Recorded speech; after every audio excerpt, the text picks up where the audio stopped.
مولا علی شیر خدا کرم اللہ تعالی وجہ الکریم نے ایک بڑا پیارا کمپیریزن بیان کیا.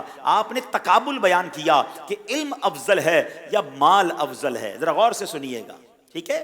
جو اپنے بچوں کو صرف مالدار بنانے کا سوچتے ہیں اور علم دین سے دور رکھتے ہیں, دنیاوی تعلیم میں اتنا آگے بھیج دیتے ہیں کہ بچے کو نماز پڑھنا بھی نہیں آ رہی, قرآن پڑھنا بھی نہیں آتا. سنو, علم دین اور مال کا کیسا تقابل, کیسا کمپیریزن مولا علی نے بیان کیا.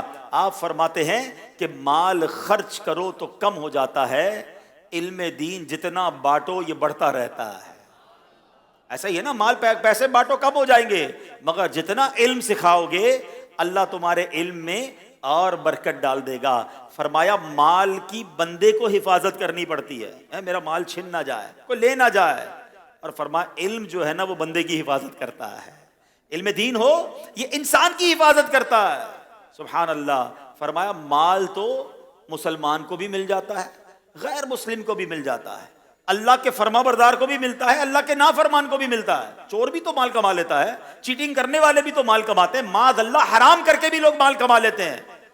مال کمانا کوئی کمال نہیں. فرمایا مال سب کو مل جاتا ہے, مگر علم دین کا نور اللہ اسے عطا فرماتا ہے جس سے رب محبوب فرما لیتا ہے. جو رب کو پسند آتا ہے نا اللہ اس کو ہی عطا فرماتا ہے. فرمایا جس کے پاس مال زیادہ, پل صراط پہ اس کا گزرنا اتنا ہی مشکل, جواب دینا پڑے گا نا. اور فرمایا جس کے پاس علم دین جتنا زیادہ انشاءاللہ اتنی آسانی سے گزر جائے گا. قبر میں جائیں تو مال جیسے ہی کسی کی سانسیں بند ہوتی ہیں نا, مال پرایا ہو جاتا ہے.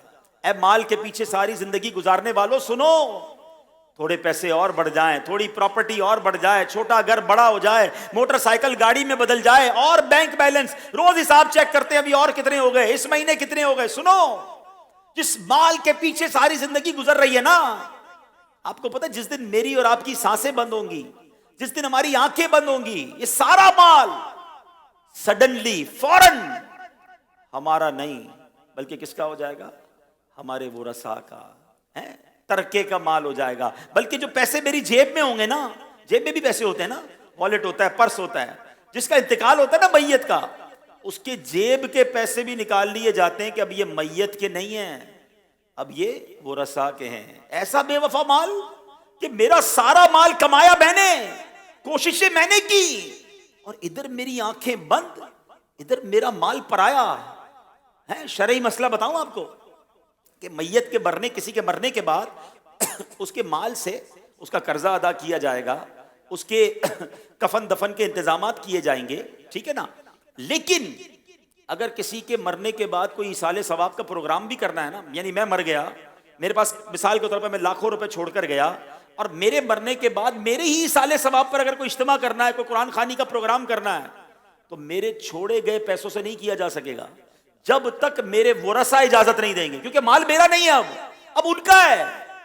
ارے پیسے میرے کمائے میں نے, چھوڑ کے میں جا رہا ہوں, کچھ تو مجھ پر خرچ کر لو. فرمایا نہیں, اب یہ مال اس کا نہیں رہا, یہ ہے مال. تو مولا علی فرماتے ہیں آنکھیں بند, مال پر آیا.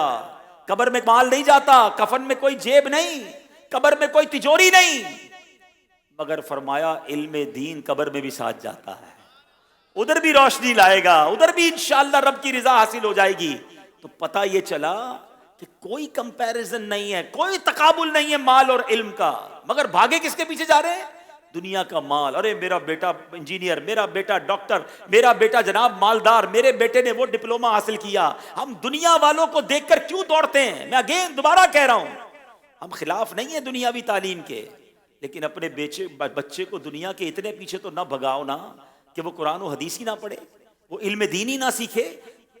دنیا کی ڈگریاں لے کر میرا بیٹا ایصال ثواب نہیں کرے گا. میں مر گیا نا تو میرے مرنے کے بعد, آپ کے مرنے کے بعد, آپ کی اولاد قرآن پڑھ کر ایصال ثواب کرے گی, نماز پڑھ کر ایصال ثواب کرے گی, نماز کے بعد دعا کرے گی تو ایصال ثواب کرے گی.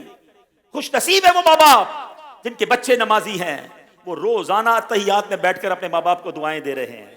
ہیں ربنا اغفر لی ولوالدی وللمؤمنین یوم یقوم الحساب. ذرا غور کرو، اگر میرا بچہ نمازی بنا کر میں چلا گیا، وہ ظہر پڑھے گا مجھے دعا ملے گی، وہ عصر پڑھے گا مجھے دعا ملے گی، مغرب اور عشاء اور فجر میں مجھے دعا ملے گی. اگر میرے بچے کو میں نے کمپیوٹر دلا دیے، سافٹ ویئر سکھا دیے، دنیا کی تمام نعمتیں اسے دلا دی، نمازی نہ بنایا، قرآن پڑھنا نہ سکھایا، سنتوں کا عامل نہ بنایا، تو میرے مرنے کے بعد تو مجھے کچھ بھی نہیں ملنا اس کی طرف سے. خدا را سمجھو اس بات کو.